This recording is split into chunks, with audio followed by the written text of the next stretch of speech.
जी बिस्मिल्लाहिर्रहमानिर्रहीम अस्सलाम वालेकुम फ्रेंड्स, हम आपको वेलकम करते हैं अपने YouTube channel Luqman English academy के अंदर। सो फ्रेंड्स, जैसा कि जानते हैं कि पाकिस्तान एयरफोर्स के अंदर काफ़ी सारी जॉब्स अनाउंस हो चुकी हैं एयरमैन की, जो कि मैट्रिक लेवल के ऊपर हैं। तो हमारी ये सीरीज़ स्टार्ट है जिसके अंदर मैं आपको हर ब्रांच के बारे में मुकम्मल डिटेल बताऊँगा। आज जो मैंने स्टार्ट लिया है ये पाकिस्तान एयरफोर्स के अंदर जो फ़ीमेल मेडिकल असिस्टेंट होती हैं, इनकी जो जॉब है ये यहाँ से मैंने स्टार्ट लिया है। तो आज की वीडियो के अंदर फ़ीमेल मेडिकल असिस्टेंट के बारे में मुकम्मल आपको इन्फॉर्मेशन दूंगा मैं। अच्छा, यहाँ पर मेरी आप लोगों के से यार एक रिक्वेस्ट है कि ये वीडियो सिर्फ फ़ीमेल ही के लिए ही नहीं है, बल्कि इसको मेल भी देखें इसको लाजमी। उसकी रीज़न क्या है कि यार सिर्फ मैट्रिक बेस के ऊपर आपको एक बहुत बाइज़्ज़त और रीज़नेबल आपको एक जॉब मिले, तो इससे अच्छी और क्या चीज़ हो सकती है। तो आप अपनी सिस्टर को, रिलेटिव को या किसी भी जानने वाले को, या इवन कि आप अगर आपकी कोई बेटी है या आपकी कोई सिस्टर है तो आप उसको भी इसके अंदर अप्लाई करवा सकते हैं। बहुत ही बाइज़्ज़त रोज़गार है और है भी सिर्फ मैट्रिक बेस के ऊपर। तो एनीवे जी, ये वीडियो लाजमी देखिएगा, सब इसको लाजमी देखिएगा और दूसरों को इसको लाजमी तौर पर इन्फॉर्म कीजिएगा, क्योंकि पाकिस्तान एयरफोर्स के अंदर बहुत बेहतरीन किस्म की ये जॉब है जो फ़ीमेल मेडिकल असिस्टेंट की जॉब है।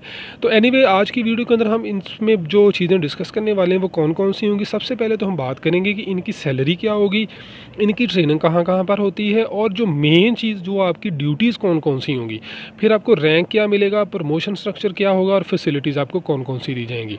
तो आई होप आपको यूट्यूब चैनल के ऊपर इसके टॉपिक के ऊपर कहीं पर भी कोई वीडियो आपको नहीं मिलेगी। मैंने सारी इन्फॉर्मेशन जो कलेक्ट की है, कलेक्ट करने के बाद मैंने इसके ऊपर वीडियो बना रहा हूँ। तो काइंडली इसको ज़रूर देखिएगा और दूसरों को लाजमी शेयर कीजिएगा ताकि किसी का इसमें भला हो सके। तो एनीवे जी, सबसे पहले जी हम स्टार्ट करते हैं पाकिस्तान एयरफोर्स की जो फ़ीमेल मेडिकल असिस्टेंट हैं, इनके अंदर जो सबसे पहला जो सवाल आपका आता है वो होता है जी कि सैलरी क्या होगी। सैलरी का तल्लक होता है, देखें जी, दो तरह से। जितनी भी ब्रांचेस की बात करूँगा वो सब इसके ऊपर ही आएंगी। सबसे पहले ट्रेनिंग के दौरान आपको तकरीबन 18,000 रुपये सैलरी मिलेगी, और उसके बाद जब आप 6 माह की ट्रेनिंग पास आउट कर जाते हैं तो आपसे 3 से 4 किस्म के आपके अलाउंस मिल जाते हैं। वो अलाउंसेस की वजह से आपकी तकरीबन 25,000 के करीब आपकी सैलरी बन जाती है। आपने मैट्रिक पास की, उसके बाद आपका एक तो फ्यूचर भी सिक्योर हो गया, आपकी एज भी सिक्योर हो गई, आपको जॉब मिल गई, और उसके साथ साथ आपको सीखने का मौका भी मिल रहा है, आपकी प्रमोशन भी होगी, और साथ साथ आपको भी सैलरी भी मिल रही है। तो इससे अच्छी और क्या चीज़ हो सकती है। और इसकी फैसिलिटीज़ देखें तो वो भी बड़ी आउट क्लास हैं। अच्छा, यहाँ पर हम बात करते हैं जी, उसके अगला जो स्टेप है वो है ट्रेनिंग। ट्रेनिंग इनकी जो बेसिक ट्रेनिंग होगी वो PTTS कोहार्ट यानी pre trade training school cohort में, वहाँ पर इनकी 6 माह की ट्रेनिंग वहाँ पर होगी। अच्छा यार, यहाँ पे एक चीज़ देख लें, मैंने जो चीज़ें कंफर्म की हैं वो ये है कि बेसिक ट्रेनिंग इनकी जो है ना वो कोहार्ट के अंदर है। लेकिन कुछ दोस्त मुझे ये बता रहे थे कि इनकी जो ट्रेनिंग है ना वो मसरूर यानी कराची PF बेस मसरूर यानी कराची के अंदर इनकी शिफ्ट हो गई है। तो बहरहाल ये इंशाल्लाह मैं कंफर्म करके मज़ीद आप लोगों को गाइड भी कर दूँगा कि इनकी जो बेसिक ट्रेनिंग है वो कहाँ पर होगी। लेकिन बाकी जो ट्रेनिंग इनकी एयरमैन की जैसे हो रही है, वहाँ पर इनकी बेसिक ट्रेनिंग होती है, वो सारी की सारी आपकी कोहार्ट के अंदर ही होगी। अगर इसमें कोई चेंजिंग हुई तो वो आपको मैं बता दूँगा। उसके बाद चूँकि असिस्टेंट होती हैं, फीमेल मेडिकल असिस्टेंट होती हैं, तो इनको 6 माह का इनका एक प्रैक्टिकल होता है। तो वो प्रैक्टिकल किसी भी PF जो हॉस्पिटल होता है ना उसके अंदर, जैसे इस्लामाबाद हो गया, लाहौर हो गया, मियाँ वाली हो गया, या सरगोदा के अंदर, इनको फिर किसी भी जगह पर 6 माह के लिए जो इनकी प्रैक्टिकल इनकी जॉब होती है वो आपको करनी पड़ती है।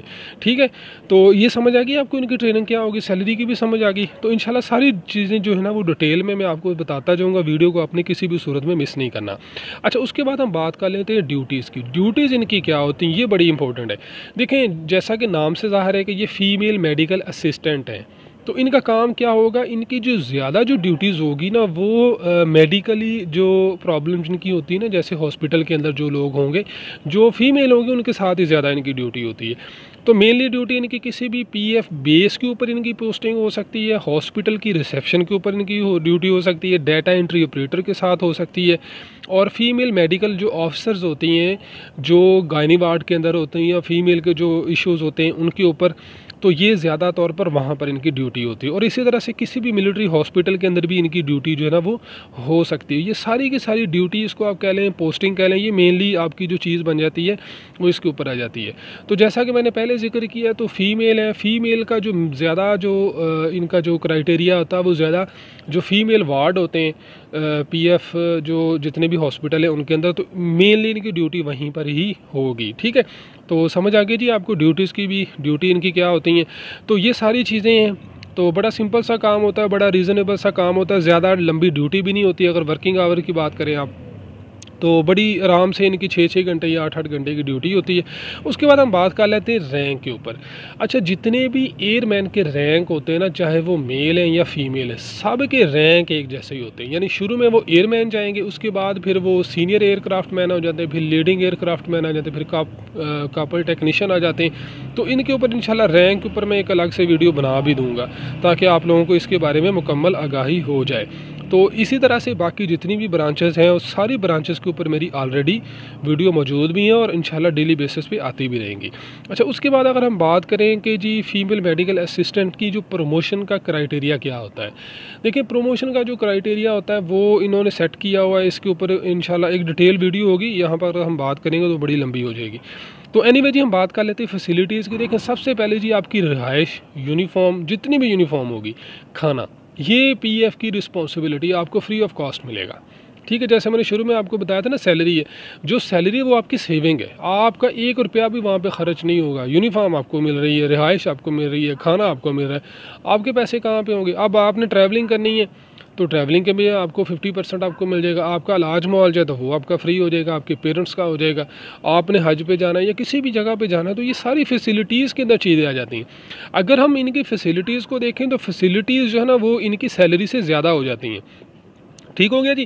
तो बहरहाल जी, फैसिलिटीज़ तो आपने बाकी वो सारी ऐड के अंदर पढ़ी होंगी क्या होती हैं, इस पे मैं ज़्यादा टाइम नहीं लेता।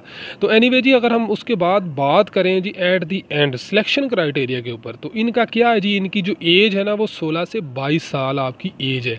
पहले जो थी वो तकरीबन 20 साल तक इनकी रिक्वायरमेंट होती थी, अभी इन्होंने 2 साल बढ़ा दी हैं। तो आप 22 साल तक आप इसमें अप्लाई कर सकती हैं। ठीक है, मैट्रिक विद साइंस आपके 60% आपके मार्क्स हैं, तो आप इसमें अप्लाई करें।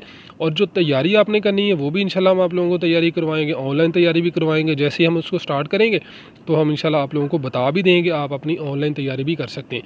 तो एनीवे जी, ये थी हमारी आज की वीडियो। आई होप आपको ये अच्छी लगी हो। इसके हवाले से कोई भी आपका कमेंट हो तो वो इंशाल्लाह मैं आपको ज़रूर आपको बता दूंगा। आप मुझे बता दें, इंशाल्लाह मैं उसके ऊपर वीडियो बना देता हूँ या फिर आपको उस पर रिप्लाई कर देता हूँ।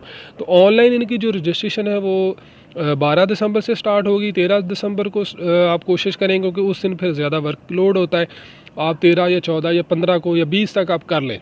ठीक है, तो एनीवे जी, जब आपने पेपर आपने अप्लाई करना है तो फिर आपके पास टाइम थोड़ा होता है, तकरीबन 2 वीक का टाइम होता है। उसके दौरान ही फिर आपकी टेस्ट डेट आ जाती है, तो आपने उसी में ही अप्लाई करना होता है।